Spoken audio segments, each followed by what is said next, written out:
주가 참 평안을 내게 주시리. 그 손 못 잡고 만져라. 그 손 못 잡고 만져라. 그 손 못 잡고 만져라. 주가 널 지키며 인도하시리. 그 손 못 잡고 만져라.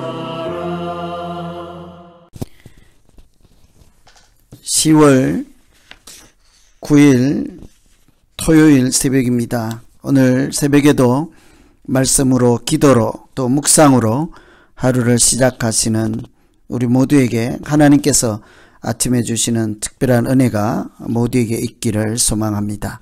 오늘 같이 기도하실 말씀은 욥기 5장 1절에서 11절 말씀입니다. 너는 부러지져 보라. 내게 응답할 자가 있겠느냐? 거룩한 자 중에 네가 누구에게로 향하겠느냐? 분노가 미련한 자를 죽이고 시기가 어리석은 자를 멸하느니라. 내가 미련한 자가 뿌리 내리는 것을 보고 그의 집을 당장에 저주하였노라.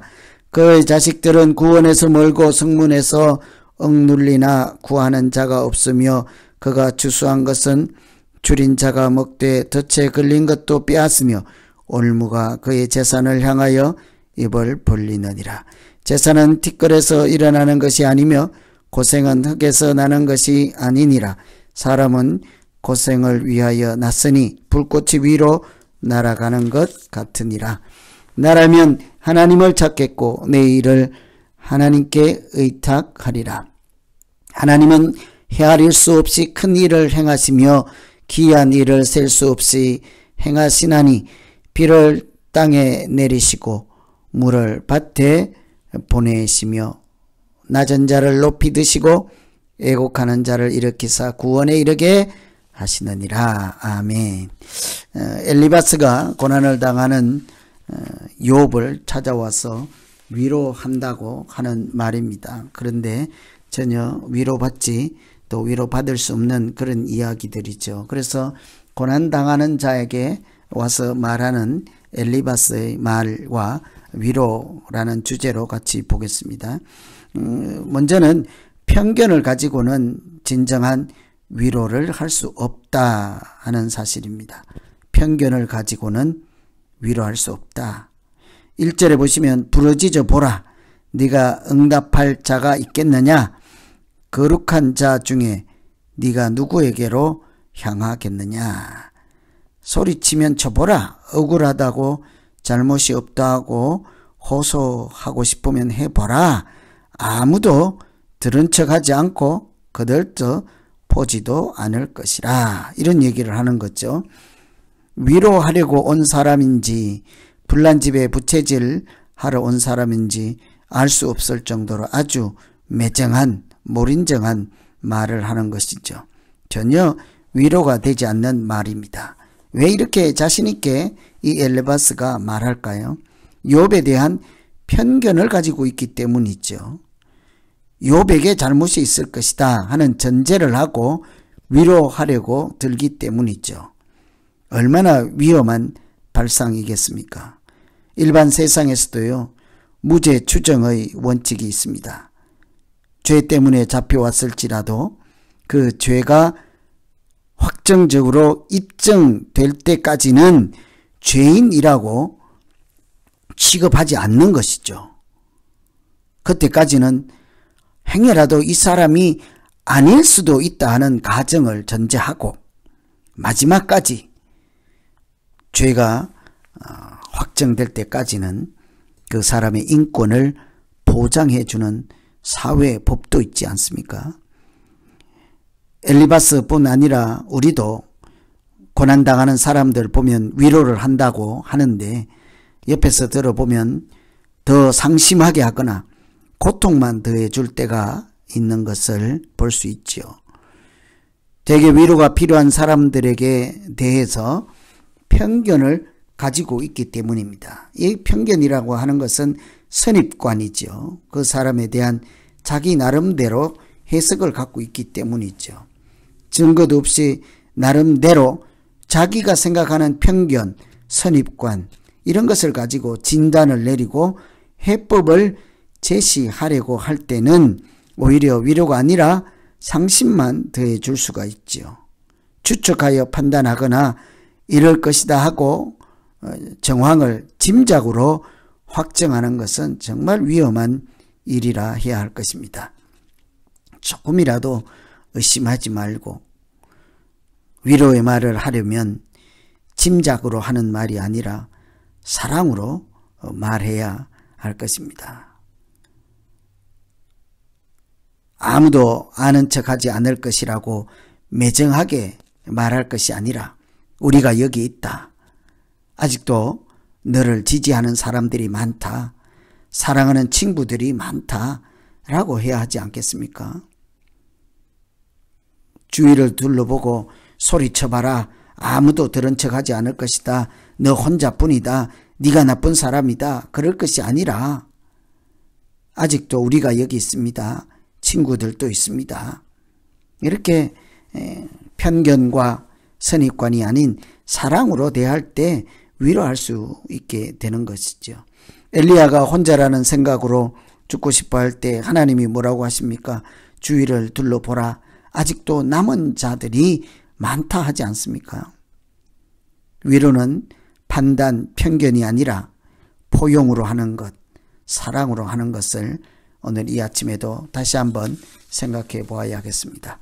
그래서 하나님, 내가 위로할 때 그 사람에게 상심하거나 도움이 되지 않는 말 섣불리 하기보다 그 사람을 편견으로, 선입관으로, 내 나름대로 기준으로 진단하고 판단하지 않게 하시고 묵묵히 수용하고 또 이해하는 것으로 사랑의 말로 함께 아픔을 나눌 수 있는 이렇게 넓은 마음을 주시옵소서. 이렇게 기도하시면 되겠습니다.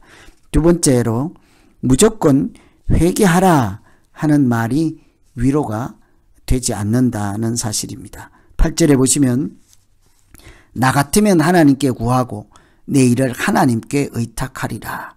정말 잘난 소리처럼 들리지 않습니까? 나 같으면 하나님께 구하고 나 같으면 기도하고 나 같으면 성경 읽을 것이다. 이런 얘기잖아요. 고난이 당하면 나 같으면 하나님께 구하고 나 같으면 하나님께 기도한다. 이런 식인데요. 말은 맞지요. 좋은 말입니다. 그런데 고난을 당하고 있는 욥을 이해하고 하는 말은 아니라 할 수 있죠. 욥에게 하나님께 구하라, 하나님께 의탁하라 하는 말은 속으로는 네가 지금 하나님께 구하지 않고 하나님을 찾지 않고 하나님께 의뢰하지 않기 때문에 고난을 받는다 하는 책망이거든요. 비난이거든요. 어떤 경우에는 맞는 말이기도 합니다. 하나님을 찾지 않고 하나님을 몰라 떠나서 고난당할 수 있죠. 그런데 실제로 신실한 사람들도 고난당할 때가 있지 않습니까? 교회 잘 다니고 기도 많이 하고 말씀도 보고 믿음 좋은 분들도 아플 때가 있어요. 가정에 어려운 일을 만날 때도 있습니다. 그런데 무턱대고 잘 알지도 못하면서 당신 요즘 교회 잘 안 나갔지, 기도하지 않았지, 말씀 읽지 않았지, 하나님께 구하지 않았지, 그것 때문일 수가 있어 라고 섣불리 말할 수도 없는 노릇이죠. 하나님을 찾지 않아서 그렇다고 하며 고난 중에 있는 자를 내 생각대로 진단하는 것, 이런 것은 사실은 위로가 될 수가 없는 것입니다. 아시다시피 욥은 이미 하나님도 인정한 사람이지 않았습니까? 완전한 자요, 의인이요, 하나님과 동행하는 사람이지 않습니까? 그러니 무조건 회개하라, 하나님을 찾으라 하는 소리는 교만의 말이 될 수 있는 것입니다. 그래서 우리가 위로할 때는 하나님이 어려운 때를 주시면 좋은 때도 반드시 예비하실 것입니다. 다 알지는 못해도, 나나 당신이나 고난의 원인이나 이런 것을 다 알진 못해도, 또 하나님의 마음을 우리가 다 알지는 못해도 틀림없는 것은 하나님이 우리를 외면하지는 않을 것입니다. 신실하신 하나님께 소망 두고 잘 견디고 나랑 같이 이 고난의 터널을 통과해 봅시다. 오히려 위로는 함께 하는 것이 위로라 할 수 있겠죠.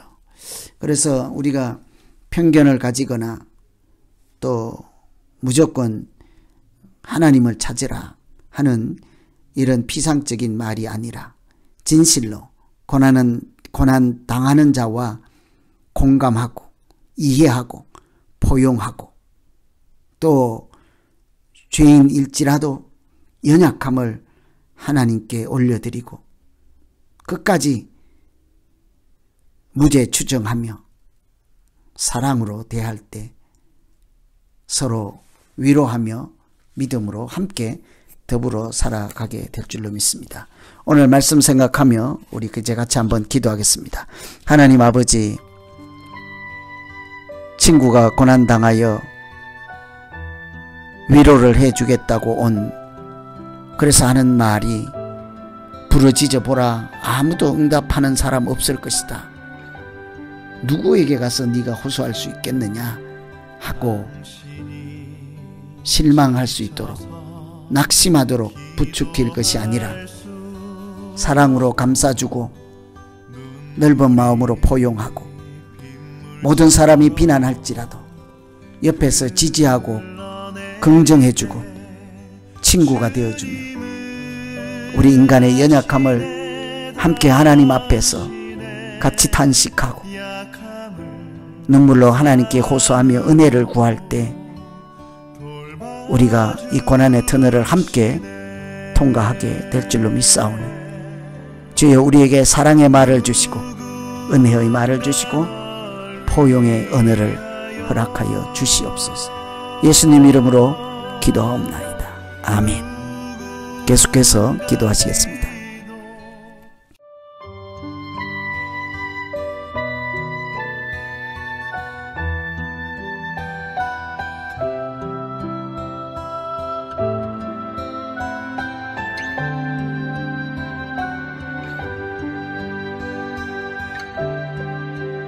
당신이 지쳐서 기도할 수 없고 눈물이 빗물처럼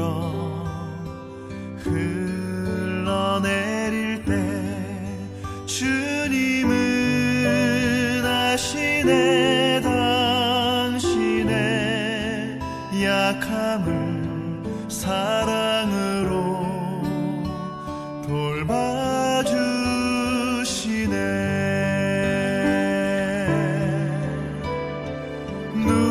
누군가 널 위하여